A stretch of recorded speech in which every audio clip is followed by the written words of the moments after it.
বুলবুল ভাইয়ের বনসাই প্রজাতির নাম হচ্ছে এনসিপি।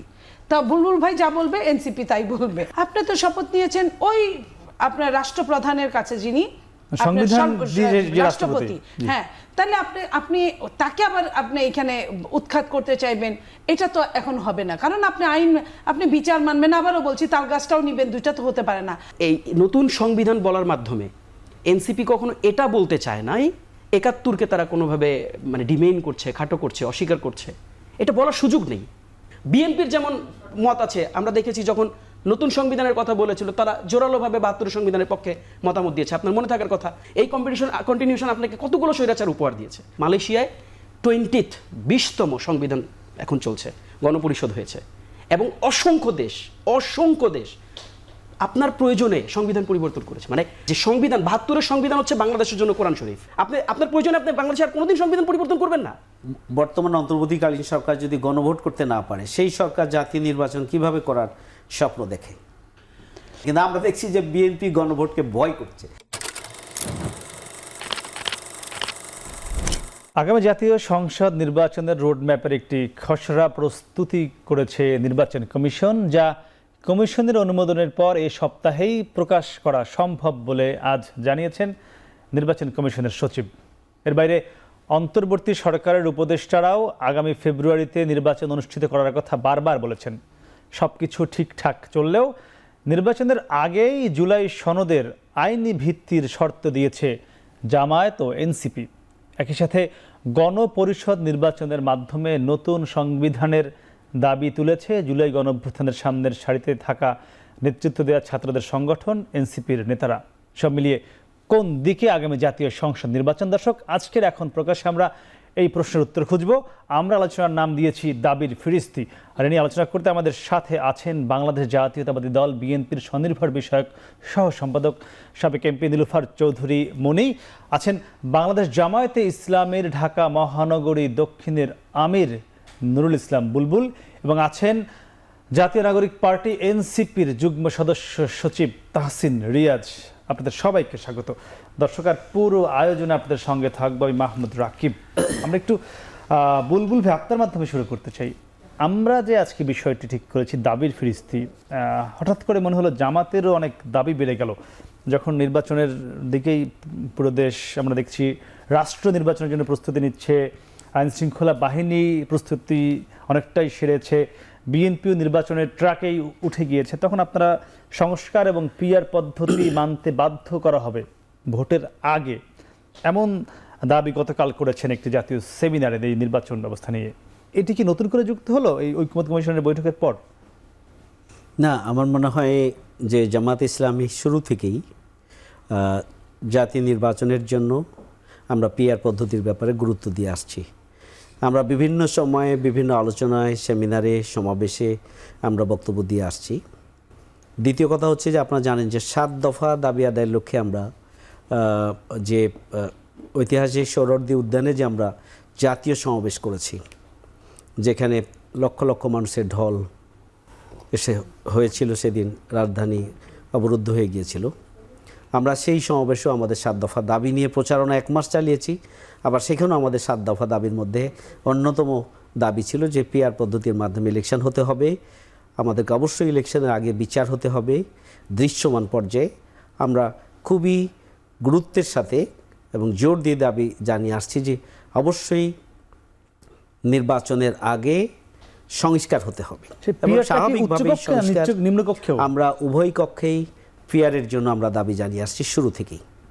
তা আমি যেটি বলছিলাম যে আমরা বলেছি যে সংস্কার কার্যক্রম যদি সম্পন্ন না হয় তাহলে আগামী দিনে যে জাতীয় নির্বাচন হবে সেই নির্বাচনটি আবারও ফ্যাসিবাদের নতুন একটা যাত্রা শুরু হবে। কারণ যে কারণে ফ্যাসিবাদ তৈরি হয়েছে, এই জন্য সংবিধান সংস্কার প্রয়োজন, এই জন্য আইন বিধিমালা সংস্কার প্রয়োজন, এই জন্য রাজনৈতিক দলগুলির দৃষ্টিভঙ্গির পরিবর্তন প্রয়োজন, এই জন্য প্রয়োজন হচ্ছে যে নির্বাচন ব্যবস্থাকে একটা পরিবর্তন প্রয়োজন, সংস্কার প্রয়োজন। সবগুলো সংস্কার যদি সংবিধান এবং রাষ্ট্র যদি সংস্কার না হয় তাহলে আবারও একটা যেনতেন নির্বাচন এদেশের 15.5 বছরের যে ত্যাগ এবং কোরবানি, যে জীবনদান, বিশেষ করে জুলাই আগস্টের গণঅভ্যুত্থানের যে কোরবানি, সেই কোরবানি ব্যর্থতায় পর্যবসিত হবে, সে এগুলো কি আশঙ্কা ফেব্রুয়ারির আগে উড়িয়ে সম্ভব? দেওয়ার কোনো সুযোগ এগুলো নেই। কি ফেব্রুয়ারির আগে সম্ভব? হ্যাঁ, এগুলো ফেব্রুয়ারির আগেই, আমরা বারবারই বলছি যে ফেব্রুয়ারি নির্বাচনের ব্যাপারে কিন্তু আমিরি জামাতের পক্ষ থেকে সবার আগে বলা হয়েছিল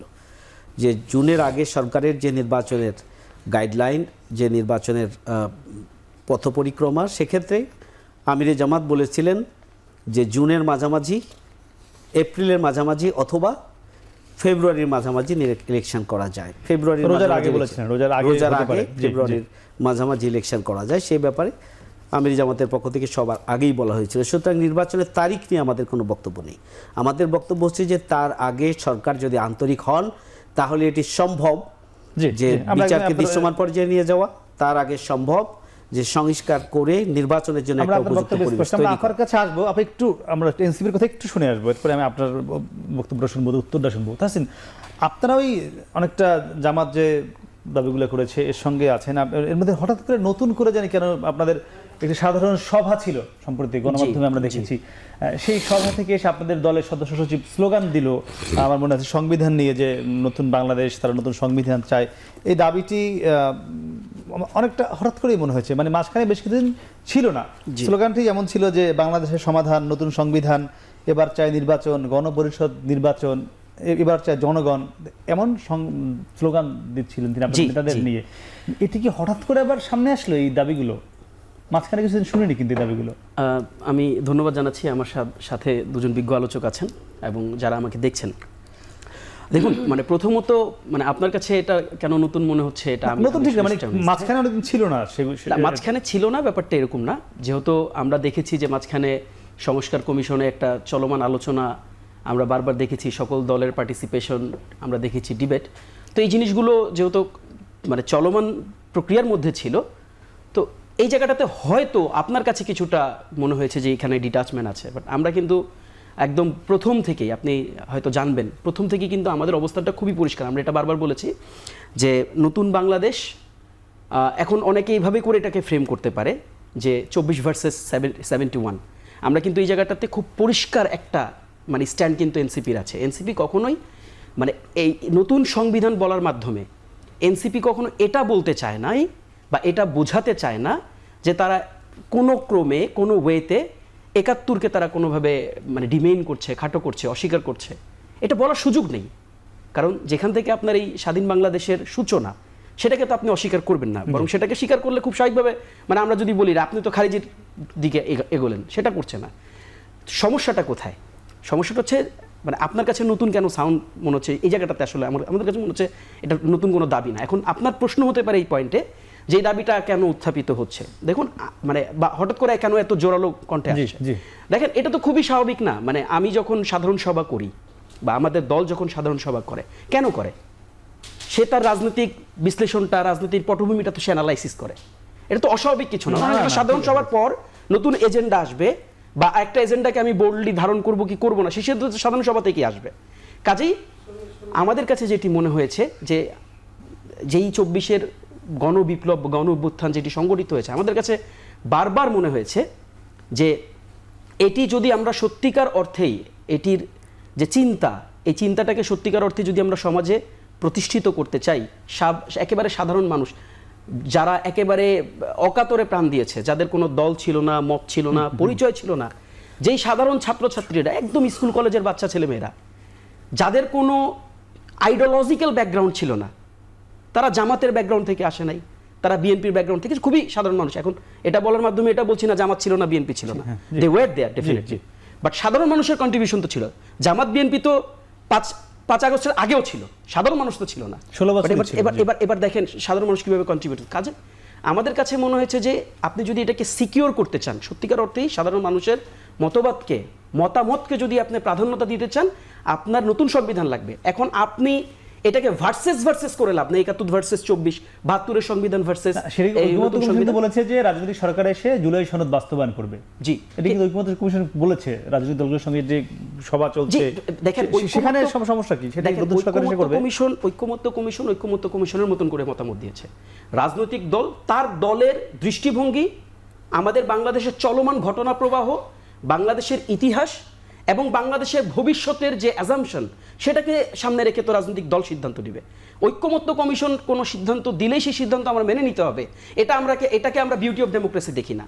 আমার ভিন্ন মত তো থাকতেই পারে, জামাতের বিভিন্ন পয়েন্টে ভিন্ন মত আছে, বিএনপির যেমন মত আছে। আমরা দেখেছি যখন নতুন সংবিধানের কথা বলেছিল তারা জোরালোভাবে ৭২ সংবিধানের পক্ষে মতামত দিয়েছে। আপনার মনে থাকার কথা, আব্বাস ভাই খুব শক্ত শব্দ উচ্চারণ করেছিলেন ৭২ সংবিধানে। অথচ এটাকে কিন্তু আমরা বারবার অস্বীকার করেছি বা আমরা ভুলে গিয়েছি কিনা, এটাও তো আমাদের একটা বড় প্রশ্ন, যে এই ৭২ সংবিধানের যে কন্টিনিউশনটা আমরা দেখেছি, এই কন্টিনিউশন আপনাকে কতগুলো স্বৈরাচার উপহার দিয়েছে আপনি একটু অ্যানালাইসিস করে দেখেন। আমরা বারংবার কিন্তু স্বৈরাচার পেয়েছি। কেন পেয়েছি? কারণ জানেন, আপনি দরজা খোলা রাখবেন আর তারপর আপনি নিশ্চিন্তে ঘুমাবেন আর আপনি বলবেন যে আমার ঘরে চোর ঢুকবে না। এজন্য এটা আমাদের কাছে মনে হয় এজন্য আপনারা নির্বাচনের আগে বলেছেন। জি, আমি একটু বক্তব্যগুলো শুনে আসলাম, আপনাকেও শোনালাম সেগুলো, যে জামাত এবং এনসিপি কি পয়েন্টে নির্বাচনের আগে তারা দাবিগুলো যাচ্ছে। এই দাবিগুলো বিএনপি কেন চাচ্ছে না? বিএনপি নির্বাচনটা বলছে যে এগুলো নির্বাচনের পরেও হতে পারে। ধন্যবাদ আপনাকে, যারা শুনছেন শুভেচ্ছা অভিনন্দন আমার সহালোচক বৃন্দকেও। বিএনপি জনগণের কল্যাণের রাজনীতি করে, বিএনপি জনগণের সঙ্গে বহুদিন সরকারে থাকার রাজনীতি করেছে, সরকারের বাইরে থাকা বিরোধী দলের রাজনীতি করেছে, এবং এখনও বিএনপি জনগণের সাথে এতটাই সংশ্লিষ্ট যে 1 ঘন্টার নোটিসে জনগণকে ওইভাবে বলতে হয় না। বিএনপির মানুষ নিজের খেয়ে ধানের শীষ এই কথাটাই বলে আসে, জয়েন করে। তাদের কিন্তু কারি টাকা দিয়ে লোকজন আনতে হয় না, নিজে থেকেই অনেক লোক অটো চলে দাঁড়িয়ে যায়। আমি এই জন্যই বলছি এই কথাটা, যে কথাটা পরের, সেটা আমার আগে নিয়ে কথা বলে তো লাভ নাই। ধরেন সংস্কার অনেক দূর পর্যন্ত এগিয়েছে কিছুটা, অনেক দূর আরও এগুলো। একটা সরকার না হলে এই সংস্কার সফলতার মুখ দেখবে কিভাবে? কারণ বাংলাদেশের প্রেক্ষাপটে গণপরিষদ নির্বাচন সম্ভব না। যদি তাই হয় তাহলে কিভাবে এই এগুলো সংস্কারটা আপনার কিভাবে সফলতার মুখ দেখবে? যদি জয়যুক্ত হয়েছে 3 বার না বলে পাস যদি না করে, তাহলে কিভাবে সম্ভব? তাহলে আমার কথা হচ্ছে, এটা হলো ধান নাই খ্যার পাড়ানো দিয়ে, ধান দিয়ে আমার সংসার চলবে না, জীবিকা নির্বাহ করবে না। এই জায়গায় যে কথাটা বলছে যে আমাদের ছোট ভাই, যে স্বাধীন বাংলার যে সূচনা, যেটার জন্য এই যে সংবিধান চেঞ্জ করে সূচনা করতে হবে, আমি মনে করি যে এটা একদমই ঠিক না। কোনো সংবিধানে বাজে কিছু লেখা থাকে না, সংবিধান পালন করার সমস্যা আমাদের। সংবিধান সঠিকভাবে পালন না করার জন্য স্বৈরাচারের জন্ম হয়। সংবিধানে আরও যদি জিনিস থাকে, যেমন আমরা এখানে 4জনই মুসলিম, আমাদের মেন ধর্মগ্রন্থর নাম কোরআন শরীফ, এটা আমরা বলার আগে পবিত্র বলি। সারা পৃথিবীর মানুষ কি সেটা মানে? আমরা মানি, সারা পৃথিবী তো মানে না। তার মানে কি এটার জন্য পবিত্র কোরআন শরীফের দায় আছে? দায়টা হচ্ছে যারা মানে না, এবং তাদেরও যুক্তি আছে যে সে তো এটাকে মন থেকে নেয় না, সে তো এই ধর্মের মানুষ না। সো দ্যাট যে মানলো না সংবিধান, প্রবলেমটা তার। এইখানে সংবিধানে আমি নারী, তারা পুরুষ, মানে প্রবেশ দ্বারটাই খোলা রাখতে চায় না। আমি বলছি এটা হচ্ছে মাথা ব্যথার জন্য মাথা কেটে ফেললে মানুষটা তো বাঁচবে না। আমি ওই কথা বলতে চাচ্ছি। এইখানে বিচার মানি তাল গাছটা আমার, এই কথাটা আমাদের ছোট ভাইরা বলে। এই জায়গাটায় আমি বলতে চাই যে সংবিধান অতীতে যে ঘটনাগুলো ঘটেছে, আপনার এনভায়রনমেন্টের অনুযায়ী সংবিধানের সংশোধনী এসেছে। সরকার কখনো নিজের প্রয়োজনে নিজের পক্ষে রাখার জন্য কিছু সংশোধনী করেছে, সেটা আবার আরেকটা সরকার আসার পরে ওই সংশোধনী বাতিল হয়ে আবার আরেকটা সংশোধনী হয়েছে। এখানেও হয়তো কোনোটায় যদি আমাদের সমস্যা থেকে থাকে, সেখানে সংশোধনী আসতে পারে। কিন্তু আমি মাথা ব্যথার জন্য মাথা কেটে ফেলে দেওয়ার লোক না। আমি ৭২-এর সংবিধানের মধ্যে এমন কিছু নাই, আর ৭২-এর সংবিধান মানে মুজিববাদ না। ৭২-এর সংবিধান বাংলাদেশের এবং বিশ্বের বিভিন্ন নামি দামি দেশগুলোকে ফলো করে, সবাই তো ফলোই করে, সবাই তো, কেউ তো নিজে রচনা করে না। কোন দেশে কোনটা ভালো কাজ করছে সেটা ধরে নিয়ে কিন্তু কাজ করছে। আমার কথা হচ্ছে পাপকে ঘৃণা করো, পাপীকে না। কেউ যদি অন্যায় করে থাকে তার শাস্তি হোক, কিন্তু এইখানে যে দলিলটা আছে সংবিধান পুরোপুরি রাখার পক্ষে আমি, যেইখানে সমস্যা ছাড়া তো আমি সংশোধনের পক্ষে না। সেখানে সংশোধনের জন্য আপনি অফার দিতে পারেন, সেটা নিয়ে চুলচেরা বিশ্লেষণ চলতে পারে রাজনীতিবিদদের মধ্যে, বিভিন্ন দলের মধ্যে, কিন্তু সংবিধান পুরাই ছুঁড়ে ফেলে দিবে এই স্পর্ধা, আমি এটাকে স্পর্ধা আপনারা কি মনে পুরো করি। ছুঁড়ে ফেলে দিয়েছেন নাকি সংশোধন এটা আনবেন? তাদের এক সময়ের কথা ছিল এরকম, মঞ্চে মাইকে তারা বক্তৃতায় এখনো আমরা বলছে শুনেছি। নতুন সংবিধান, স্পষ্ট করে- ছুঁড়ে ফেলে দেওয়া। সংবিধান একটা পবিত্র জিনিস। আমি যদি আমার দেশের নাগরিক হই, এই দেশ যদি আমার মা হয়, তাহলে এই সংবিধানটা আমার অস্তিত্ব, যে আমি আমার একটু শুনে আসি, অস্তিত্বটাকে আমি ছুঁড়ে তাসনিমের ফেলে কথা দিতে শুনে রাজি আসি। না। দেখেন, এটা একটা টার্মিনোলজিক্যাল ডিবেট। দেখেন কেমন, আমরা কিন্তু বারবার বলেছি, মানে দেখেন আপনি ঠিক কোনটার সাথে ভাইস ভার্সা করছেন বা কোনটাকে কোনটার মুখোমুখি করছেন। আচ্ছা, আপনি কি পৃথিবীর ইতিহাসের দিকে যদি তাকান, বিভিন্ন দেশগুলোর দিকে তাকান, আপনি কি সংবিধানের পরিবর্তন দেখেন নাই? মালয়েশিয়ায় 20তম সংবিধান এখন চলছে, গণপরিষদ হয়েছে, এবং অসংখ্য দেশ আপনার প্রয়োজনে সংবিধান পরিবর্তন করেছে। মানে আমরা এমনভাবে পুরো জিনিসটাকে ব্রিফ করি বা সামনে রাখি যে সংবিধান, 72-এর সংবিধান হচ্ছে বাংলাদেশের জন্য কোরআন শরীফ। আমি যদি এটা বলি, আমি একটু শেষ করি আপা। 72-এর সংবিধানকে আমরা প্লেস করার চেষ্টা করি যেটা একটা এমন একটা ব্যাপার, এটা বোধহয় ঐশী কোনো ব্যাপার, যে এটাকে হাত দিলেই আমাদের বাঙালি তত্ত্ব মানে মানে ব্যাহত হবে। আমি এইখানে একটু ডিফার করতে আপা, চাই। আমি একটু শেষ করি, জাস্ট লাস্ট লাইনটা বলি। মানে এমন ভাবে আমরা এটাকে দেখার চেষ্টা করি। আচ্ছা, সংবিধান যদি পরিবর্তন হয়, এটা রাকিব ভাই আপনার সুবিধার জন্যই তো হইতে হবে, আমার সুবিধার জন্যই তো হইতে হবে, আমার দেশের মানুষের সুবিধার জন্যই তো হবে। আর একটা ব্যাপার বলি, ধরেন এনসিপি বললো সংবিধানের 2, 3, 4, 5, 6 কেটে দেন, এনসিপি বললেই কি এটা হয়ে যাবে? অথবা বিএনপি বললো 5, 6, 7, 8, 9, 10 কেটে দেন, বিএনপি বললেই কি হয়ে যাবে? সংবিধান যখন নতুন করে লেখা হয়, এটাকে ফাইনালাইজ করা, এটাকে ভেটিং করা, এটাকে রিকগনাইজ করা, এটাকে রাষ্ট্রের জন্য দলিল হিসাবে আপনার ফিক্স করা, এটার প্রসেস কি? এটার প্রসেস গণভোট। আপনি নতুন সংবিধানকে ভয় পাচ্ছেন কেন? ভয় পাওয়ার তো কারণ নাই। যদি নতুন সংবিধানে কোনো প্রবলেম থাকে, মানুষ গণভোট দিয়ে এটাকে ছুঁড়ে ফেলে দিবে। আপনার আমার তো কষ্টের কিছু না। এখন দেখেন 72-এর সংবিধান, আমি যদি এটাকে একেবারে একটা দালিলিক একটা জায়গা থেকে, ঐশী কোনো জায়গা থেকে আমি বিবেচনা করতে, যেটা বাংলাদেশে, তাহলে তো আপনার প্রয়োজনে আপনি বাংলাদেশে আর কোনোদিন সংবিধান পরিবর্তন করবেন না। এই যে কন্টিনিউশনটা রেখে দিচ্ছেন, সংশোধনের পক্ষে। এখন দেখেন, আমি আরেকটা কথা বলি রাকিব ভাই, ধরে নেই আপা আছেন, আপা অনেক সৎ, ধরে নিচ্ছি আপা অনেক সৎ, কালকে যে ভদ্রলোক আসবেন সংসদে বসবেন, যেভাবে করে হাসিনা সংবিধান সংশোধন করেছেন না, তাহলে সেই ভদ্রলোক, ভদ্র মহিলা, সে তার মতন করে এই সংবিধান সংশোধন করবে না, এটার গ্যারান্টি আপনি আমাকে দিতে পারেন? গ্যারান্টি আছে আপা? এটা তো আপা দিচ্ছে। আমি এই গ্যারান্টির আগে আমি আরেকটা কথা বলতে চাই। সংবিধানে তো লেখা আছে যে বন্দুকের নল্লা দিয়ে ক্ষমতা নিলে তার কি শাস্তি হয়, তার শাস্তি মৃত্যুদণ্ড। এটা কি অতীতে হয়েছে? বন্দুকের নল দিয়ে কি এই দেশের ক্ষমতা আসে নাই? সংবিধান না মানা হচ্ছে সমস্যা। ব্রিটেনের সংবিধান 1000 বছরের অলিখিত সংবিধান, প্রথাগত সংবিধান, সেটা যদি চলতে পারে, মালয়েশিয়ার কথাটা এখানে, ব্রিটেনের চেয়ে আমরা কিন্তু একসময় কলোনিয়াই ছিলাম, সারা বিশ্ব কিন্তু ওই সংবিধানটাকে ফলো করেছে, এবং এখনো কিন্তু বাংলাদেশের অনেক কিছু, আপনার 44 ধারা, তারপরে এই যে অ্যারেস্ট করার, এগুলা কিন্তু এখনো ওই সংবিধান। এই যে বড় বলছে যে মানে মানুষ চায় নাকি চায় না, এটা গণভোট হয়ে যাক, আমার কথা হচ্ছে এখানে গণভোটের জন্য যদি হয়ে থাকে, তাহলে তো আমি এখানে সংখ্যাগরিষ্ঠ, আমি যে দল সাপোর্ট করি, আমি যে দল ধারণ করি, সেই দল, তার অভিজ্ঞতা আছে রাষ্ট্র পরিচালনার, সেই দলের যে মানুষগুলো একটা থানায় আছে, অনেক দলের সমস্ত বাংলাদেশে নাই। সো আমি তো নিজেই এখানে প্রতিনিধিত্ব করছি, আমি আমার প্রতিনিধিত্ব থেকে বলছি, যদি এটাই হয় যে সংখ্যাগরিষ্ঠ, যদি গণতন্ত্র কি বলে, সংখ্যাগরিষ্ঠের কথা বলে, তাহলে এইখানে ভোটাভুটি হয়ে যাক। দলগুলোর মধ্যে যেগুলোর সনদ আছে, রেজিস্ট্রি আছে, যে দলগুলোর, তাদের একটা ভোটাভুটি হয়ে যাক, তারা বলুক কয়টা দল চায় আর কয়টা দল চায় না, সেটাও আমরা একটু দেখি। জনগণের ভোট নিতে সমস্যা কোথায়? এমন নয় যে কালকে যে যাদের কালকে উদ্ভব হলো, তারা একটা কথা বললে সেটাই সংবিধানটা হিসেবে আমি চিন্তা করব, এটা তো হতে পারে। সমাধান কি হবে? ভোটের তো সময় বেশি দিন নাই আর। না, আমার মনে হয় যেটা আমাদের ছোট ভাই তাহসান বলতে চেয়েছে, তার কথার তো যুক্তি আছে, যে আমার দলের অবস্থান হচ্ছে যে আমরা সংবিধান সংস্কার চাই। আমরা গণপরিষদ নির্বাচনের কথা আমরা বলি নাই, কিন্তু গণপরিষদ বিএনপিও কিন্তু চায় নির্বাচনের কথা, গণপরিষদ নির্বাচনের কথা যেটা এনসিপির পক্ষ থেকে বলা হচ্ছে, এটার যুক্তি আছে। যুক্তি হচ্ছে, আমি যদি ব্যক্তিগতভাবে বলি, যে তারা যেটি বলতে চায়, গতকালকে আমাদের সেমিনারে গিয়ে আক্তার যে কথাটা বলেছে, যে আওয়ামী লীগ তার নিজের প্রয়োজনে যেভাবে সংবিধানকে কাটছাট করতে করতে এমন একটা জায়গায় নিয়ে গিয়েছে, যাতে করে এখন সংবিধানটিকে আসলে এই অবস্থায় সংস্কার করার কিছু নেই।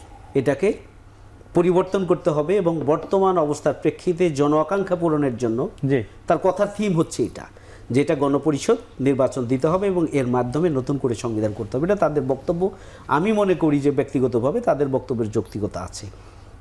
সংবিধানকে তো আওয়ামী লীগ তাদের দলীয় প্রয়োজনে কাজে লাগিয়েছে। যদি আপা এটা বলেন সংবিধান ৭২-এর সংবিধান নিয়ে প্রশ্ন যতটুকু, তার চাইতে বেশি প্রশ্ন হচ্ছে রাজনৈতিক দলগুলো তাদের প্রয়োজন পূরণের জন্য, দলীয় স্বার্থ পূরণের জন্য এবং দলকে ফ্যাসিস্ট হিসাবে গড়ে তোলার জন্য ৪১ সাল পর্যন্ত ক্ষমতায় থাকার জন্য যারা যখন ক্ষমতায় এসেছে নিজেদের পছন্দ মতো করে সংবিধান সংশোধন করেছে। না, কিন্তু ৩১ সাল পর্যন্ত সংবিধানের আলোকে থাকার কিন্তু সুযোগ ছিল না। আমি এখানে একটা লাইন বলতে চাই, জনগণের জন্য আমি একটা লাইন যোগ করতে চাই। যদি সংবিধান চেঞ্জের প্রশ্ন আসে, আমার মনে হয় এই ডিবেটটা প্রত্যেকটা ধরে ধরে একদম কোন কোন ধারা ধরে ধরে এটা কেন থাকবে না আর এটা কেন থাকবে, এই ধরে ধরে আমরা হিসাব করলেই তো হয়। তাই এত চিন্তা না করে আমরা যদি ধারায় যাই, যেটা যেটা সমস্যা হবে, সব দলের মিলে সমস্যা হবে, সেটা নিয়ে চিন্তা করা যাক।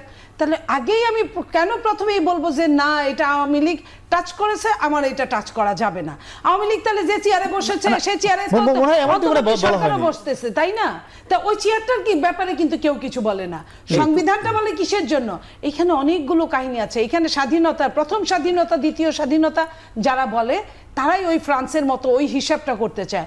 আমরা তো এটা চাই না, আমরা তো এটা স্বাধীনতা চাই। আমার কথা শেষ হয়নি অবশ্য, আমরা বিরুদ্ধে যাব। ছোট্ট করেই আমি যেটি বলছি যে আপা যেটি বলেছেন যে বড় দল হিসাবে তা আমরা তো আমাদের জায়গা থেকে জনগণের প্রতিনিধিত্ব করছি।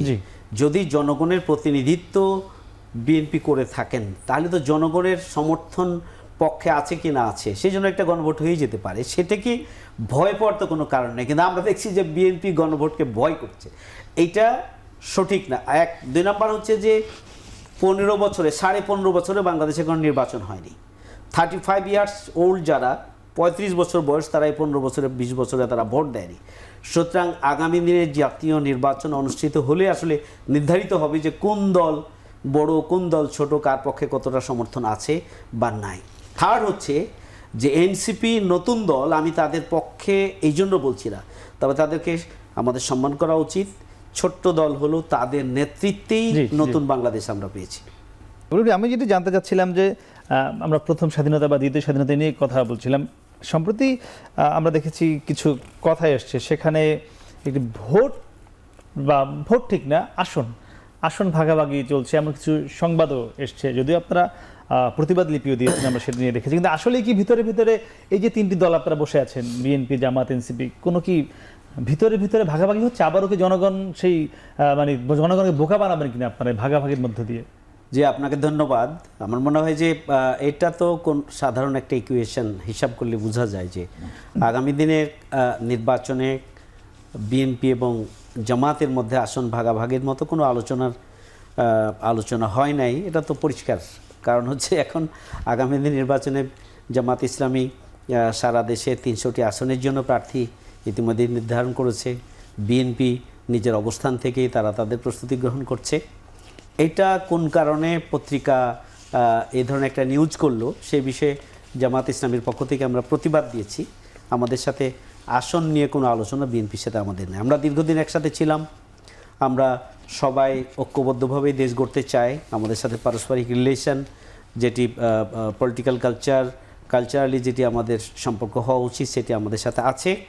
আমরা সবাই নিজ নিজ অবস্থান থেকে দেশের উন্নয়ন এবং কল্যাণের জন্য কাজ করছি। বাট ওই নিউজটা অসত্য এবং মিথ্যা, সেই নিউজটার প্রতিবাদ। সেখানে আজকে আমরা যেখান থেকে শুরু করেছিলাম যে আজকে নির্বাচন কমিশন বলেছে যে এই সপ্তাহের মধ্যে নির্বাচনের রোডম্যাপ তারা ঘোষণা সম্ভবত করবে। এটির জন্য জামাত প্রস্তুত কিনা? জি, আমার মনে হয় যে আমরা তো বলেছি যে মধ্য ফেব্রুয়ারিতে ইলেকশনের ব্যাপারে নির্বাচন কমিশন এবং সরকার যেটি বলেছে সেটিকে আমরা স্বাগত জানিয়েছি। আমরা বলেছি শর্ত হিসাবে যে এই নির্বাচনের পূর্বে অবশ্যই বিচার হতে হবে দৃশ্যমান। আমরা বলেছি অবশ্যই সংস্কার হতে হবে। আমাদের খুবই দাবি যেটি আমরা বলে আসছি যে জুলাই সনদের আইনি ভিত্তি দিতে হবে। আমরা এটা বলে আসছি। যদি জুলাই নির্বাচনের আগে দিতে হবে, নির্বাচন অবশ্যই নির্বাচনের আগে, কারণ জুলাই সনদের আইনি ভিত্তি কে দেবে?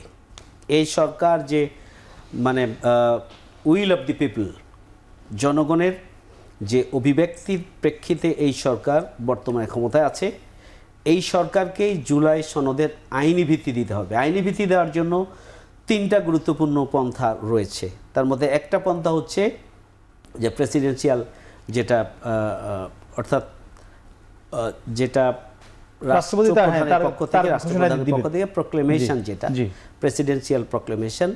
আর দ্বিতীয় পন্থা হচ্ছে যে রেফারেন্ডাম, আমরা গণভোট। আমরা বলেছি যে অন্তর্বর্তীকালীন সরকারকে অবশ্যই জুলাই সনদের আইনি ভিত্তি দিতে হবে, সাংবিধানিক ভিত্তি দিতে হবে, এবং এই জন্য এটা একটু থামা। এই যে গণভোট নিয়ে আমরা আলোচনা আগেও করলাম প্রথম দিকেও, এই মুহূর্তে বাংলাদেশের যে অবস্থা, বাংলাদেশের রাজনৈতিক অবস্থা, একটি গণভ্যুত্থান পরবর্তী অন্তর্বর্তী সরকার, এই মানে গণভোট দেওয়ার মতো কি পরিবেশ পরিস্থিতি আছে বাংলাদেশ? আপনার কাছে কি মনে হয় আসলে? যদি একটি বর্তমান অন্তর্বর্তীকালীন সরকার যদি গণভোট করতে না পারে, সেই সরকার জাতীয় নির্বাচন কিভাবে করার স্বপ্ন দেখে? আপনি উত্তর, আমি এটা আপনার কাছ থেকে উত্তর জানতে চাই। দেখেন, গণভোটটা তো করতে হয় সংসদের সে নিয়ে। সংসদ যে দেশে নাই, সে দেশে একটা অনির্বাচিত সরকার কিভাবে আপনার গণভোটের পরিবেশ সৃষ্টি করতে পারবে বা হুকুম জারি করতে পারবে? এটা তো একটা অন্তর্বর্তীকালীন সরকারের এই রাইটস। এই সংবিধানে কি অন্তর্বর্তী সরকার ছিল? যেমন আপনি ধরেন, হ্যাঁ, অনেক কিছুই ছিল না, কিন্তু তার কিছুটা আদল ছিল। যেমন তত্ত্বাবধায়কের রায়টা হয়েছে, সেই রায়টা কিন্তু তত্ত্বাবধায়ক আছে। এখন আপনি নামটা হয়তো চেঞ্জ করেছেন। আবার তত্ত্বাবধায়ক যদি বলেন, তাহলে আপনার ওই যে 90 দিন চলে গেছে, এখন কিন্তু এই সরকার কিন্তু অনেকটাই ইলিগ্যাল। আপনি যদি 106 ধারায় যদি আপনি যান, তাহলে ইলিগ্যাল। তো সেইখানে আপনি একটা সরকার বসে আছে, সেই ইলিগ্যালিটি নিয়ে, জানি না ফিউচারে এটা নিয়ে কি হবে। বাট আপনি তো আইনও খুঁজেন, আবার বেআইনি কাজও করেন, দুইটা তো হতে পারে না। আপনি রাষ্ট্রপতিকে উৎখাত করতে চান, রাষ্ট্রপতি উৎখাত কিভাবে হবে? সংসদ নাই যে আপনি ইমপিচমেন্ট করবেন, আপনি স্পিকার নাই যে আপনার রাষ্ট্রপতির বদলে ওইখানে সে কোনো ল জারি করতে পারে। এরা সবাই পালিয়েছে। তো সেইখানে একজন রাষ্ট্রপতি, আপনি সেই রাষ্ট্রপতির হাতে শপথ নিয়েছেন। আপনি যদি বিপ্লবী সরকার হতেন, আপনি যদি কোনো শহীদের বাবা মায়ের হাত ধরে যদি আপনি শপথ নিতেন, আপনি যদি শহীদ মিনারে শপথ নিতেন, আপনি যদি বিশ্ববিদ্যালয় অপরাজয় বাংলায় পাদদেশে শপথ নিতেন, কিংবা আপনি যদি সাভারের স্মৃতিসৌধে শপথ নিতেন, কিংবা আপনি যদি রায়ের বাজারের বদ্ধভূমিতে শপথ নিতেন, অথবা মিরপুরের আপনার সে শপথ নিতেন, তাহলে একটা কথা ছিল। আপনি তো শপথ নিয়েছেন ওই আপনার রাষ্ট্রপ্রধানের কাছে, যিনি রাষ্ট্রপতি। হ্যাঁ, তাহলে আপনি তাকে আবার আপনি এখানে উৎখাত করতে চাইবেন, এটা তো এখন হবে না। কারণ আপনি বিচার মানবেন, আবারও বলছি, তাল গাছটাও নিবেন, দুইটা তো হতে পারে না। আপনি গণপরিষদের ভোট নিবেন, কে আপনার এই ভোটটা দিবে? এই ভোট দেওয়ার অধিকার কার আছে? ভোট কে দিবে? কার অধিকার আছে? সংসদের বাইরে কেউ হতে পারে। দেখি কি বলে ওরা। দেখেন, এটা বুলবুল থেকে শুনে নিতে পারেন, সমস্যা নেই। না, বলেন, আমরা যাব। ঠিক আছে, এই লাইনটা শেষ করি। বুলবুল ভাইয়ের বনসাই প্রজাতির নাম হচ্ছে এনসিপি। তা বুলবুল ভাই যা বলবে, এনসিপি তাই বলবে। আচ্ছা, শুনি। না, ঠিক আছে। না আপা, আসলে আমি জানি না আপা এটা আদর করে বলেন কিনা, একটু বেশি আদর করে বলেন কিনা। দেখেন, এই যে বড় দল ছোট দলের যে বিতর্কটা, হ্যাঁ, এটা হচ্ছে কি, এটাকে আমরা বলি হচ্ছে ওভার কনফিডেন্স। আপনি সবসময় ওভার কনফিডেন্স ওয়ার্ক করে না, কিন্তু কখনো কখনো ওভার কনফিডেন্স বাংলাদেশের জনগণের মধ্যে কিন্তু এই টেন্ডেন্সি আছে। এবং আপনি দেখবেন বেশ কিছু প্রিভিয়াস জরিপগুলোর দিকে আপনি যদি তাকাবেন, বাংলাদেশের সুইপিং ভোটার কিন্তু এখন অনেক। সেকেন্ড অফ অল বাংলাদেশে একটা বড় সংখ্যক ভোটার যারা ইয়াং জেনারেশন, যারা এই যে পুরাতন ধারার যে সিস্টেমেটিক পলিটিক্স, হ্যাঁ, ওই লোক জড়ো করার মধ্যে বীরত্ব দেখানোর যে পলিটিক্স, অসংখ্য লোক হইলেই সেই দল অনেক বড়, এই যে টেন্ডেন্সির যে পলিটিক্স, এই টেন্ডেন্সি পলিটিক্সকে হেট করে, শুধু মানে অপছন্দ তো করে, খুব তীব্রভাবে অপছন্দ করে। কাজেই আমার কাছে যেটা মনে হয় যে পলিটিক্সে এখন আর কোয়ান্টিটির খেলা কিন্তু কমে গেছে, মানে পলিটিক্সে এখন শুরু হয়েছে কোয়ালিটির খেলা। আপনি খেয়াল করে দেখেন, অসংখ্য মানুষ দুদু ভাইকে অপছন্দ করে। সরি, আমি নাম নিয়ে বললে, ওনাকে সম্মান করি আমি যথেষ্ট, কিন্তু তারেক রহমানকে কেন পছন্দ করে? Because of his way of address. উনি জানেন তারুণ্যের ভাবনাটা কেমন, কোন কথা বললে তরুণ খাবে। কিন্তু যারা বলে যে ভাষাটা সায় দিব ছোট দল, তাদেরকে কিন্তু মানুষ প্রত্যাখ্যান করে।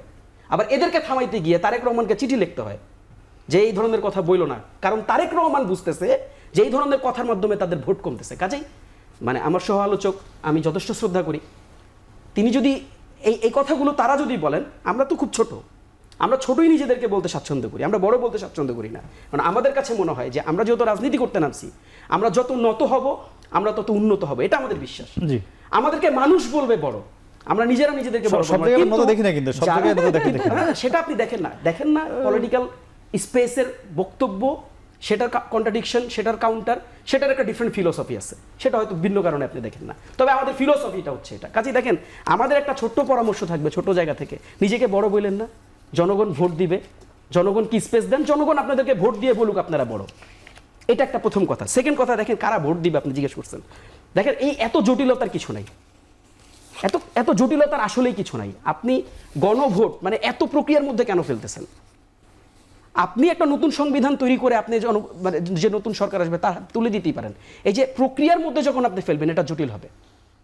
আপনি বলছেন কি, দেখেন টার্মটা দেখেন, এটাকে আমরা বলি কি, বারবার আমরা বলার চেষ্টা করি, এটা বলি আমরা লজিক্যাল ফ্যালাসি, কটু যুক্তি।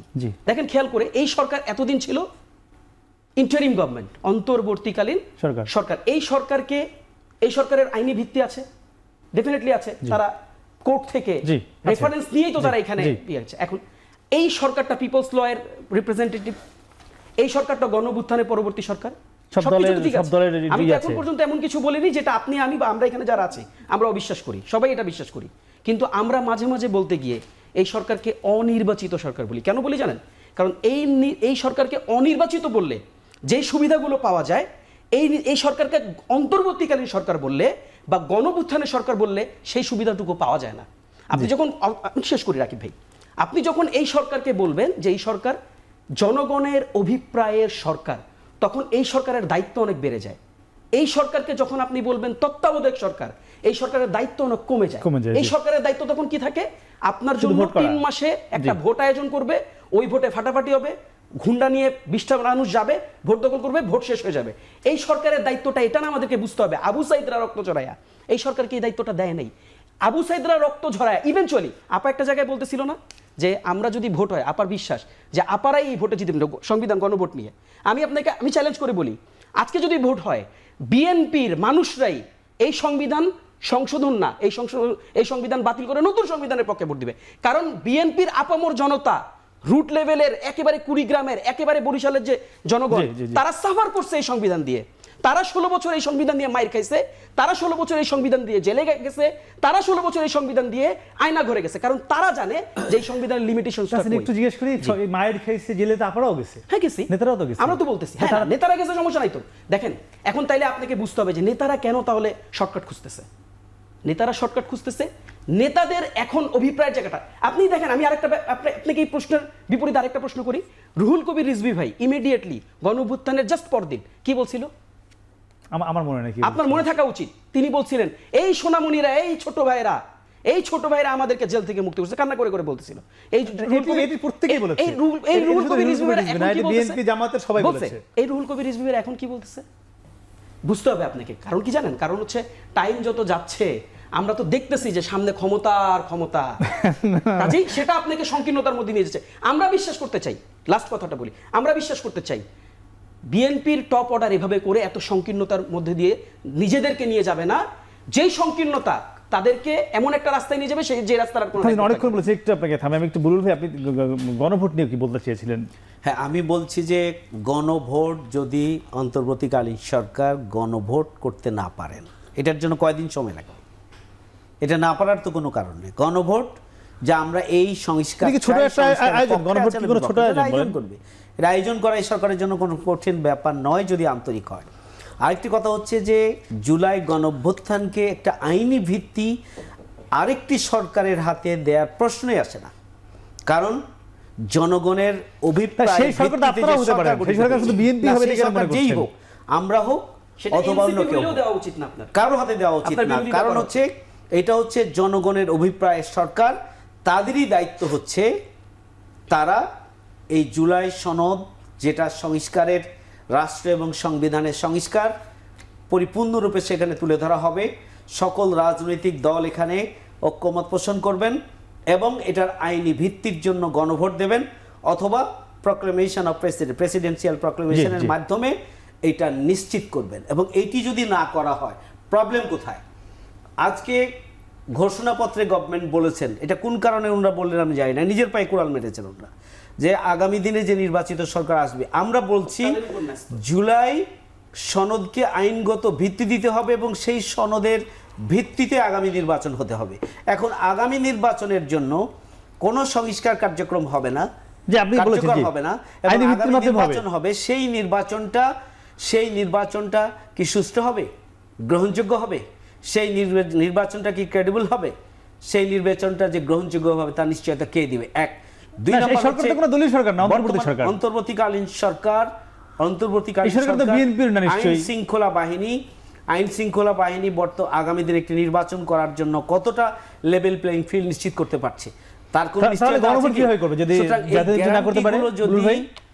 আমি বলি যে যদি জুলাই সনদের আইনগত ভিত্তি দেওয়া হয় এবং তার ভিত্তিতে প্রস্তুতি নিয়ে যদি নির্বাচন হয়, তাহলে সেই নির্বাচনটাই গ্রহণযোগ্য হবে এবং এর পরে যে সরকার আসবে, সেই সরকার জুলাই সনদের বাকি কাজ বাস্তবায়ন করতে বাধ্য থাকবে। জি, আইনি ভিত্তি যদি হয়, জি। আমরা একটু আবার কাছে যেতে চাই।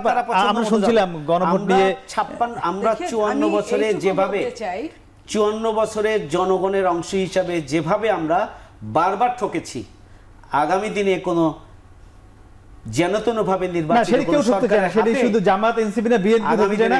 আমি একটা জানতে চাই জনতনভাবে নির্বাচিত কোনো বলছিলেন গণভোট সরকারের জুলাই হাতে সনদ আগামী নিয়ে। দিনে এই সংস্কারের কোনো দায়িত্ব দেয়া যাবে না। জি জি, নির্বাচিত সরকারের আগে আপনারা দিতে যাচ্ছেন না, এই সরকারই করে যাক। আপনার এর সঙ্গে একটু যুক্ত করতে চাই আমি। এই সরকার আপনি করতে পারলে ভালো লাগতো, কিন্তু সত্যিকার অর্থে এই সরকারের কি সেই ক্ষমতা আছে? এটা হলো গিয়ে মিলল না, কিন্তু ছিল, ওনাদের কথায় ছিলে যাচ্ছে, মিলে যাচ্ছে না। আপনার এই জন্যই তারা নতুন আইন চায়, এই জন্যই তারা নতুন কিছু চায়।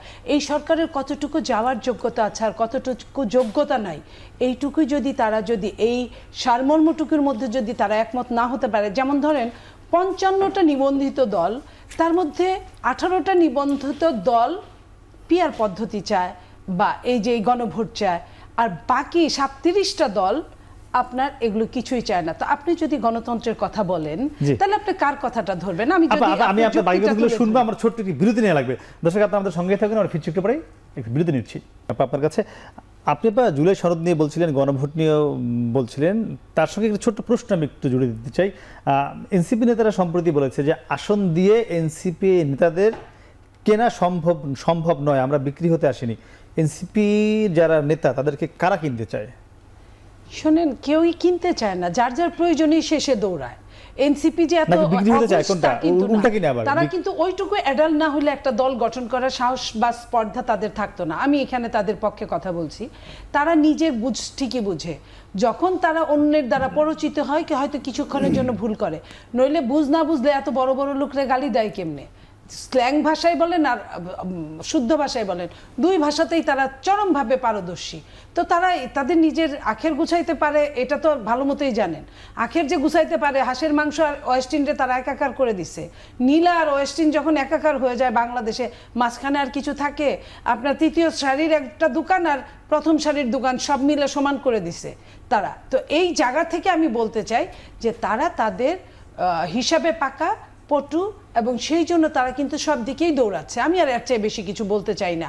আর দৌড়ানোটা খারাপ কিছু না, রাজনীতি করবে, রাজনীতির ভাগ বাটোয়ারার মধ্যে থাকবে, দেশের মঙ্গলের জন্য কাজ করবে, এটা খারাপ কিছু না। তবে যেটা খারাপ সেটা হলো কোনো সম্মানী লোককে অসম্মানিত করলে, অকারণে অসম্মানিত করলে। আপনি একজন চোরকে আমি চোর বলতেই পারি, ওই এটা কিন্তু সংসদেও চলে, যেখানে এক্সপাঞ্জ হওয়ার মতো শব্দ আছে সেইখানেও চলে। যেটা একজন বলেছিলেন যে মাননীয় স্পিকার, আমি কি অমুক কে চোর বলতে পারি? বলে না, পারেন না। বলে তাহলে আমি অমুককে চোর বললাম না। এতে কিন্তু সে বলে দিল, তারপরেও কিন্তু ওইখানে একটা শুদ্ধতা ছিল। কিন্তু এখন সেই শুদ্ধতা নাই। আমরা যদি স্লোগানগুলোর দিকে তাকাই, আমি এনসিপির কথা বলছি না, বলা না বলা আরো অনেক মৌলবাদ গোষ্ঠী আছে, তারা নেপথ্যে তারা মনে করে যে আমরা গর্তে মুখ লুকিয়ে আছি, আমরা কাউকে দেখছি না, কেউ বোধহয় আমাদের দেখছে না, কিন্তু তাদের প্রত্যেকেই দেখছে। তারাও এই কাজগুলো করছে। এই কাজগুলো করলে ওই যে সেনাপ্রধান যে বলেছিল যে আপনারা যদি এরকম কাদা ছোড়াছুরি করেন তাহলে সার্বভৌমত্ব কিন্তু বিঘ্নিত হতে পারে। তো আজকের যে অবস্থায় আমরা দাঁড়িয়ে আছি, আমরা কিন্তু একদম শূন্যের উপর দাঁড়িয়ে আছি অনেকটা। এইসব নিয়ে যেটা প্রত্যক্ষ জিনিস, সেটা নিয়ে আমরা আন্দোলন করি।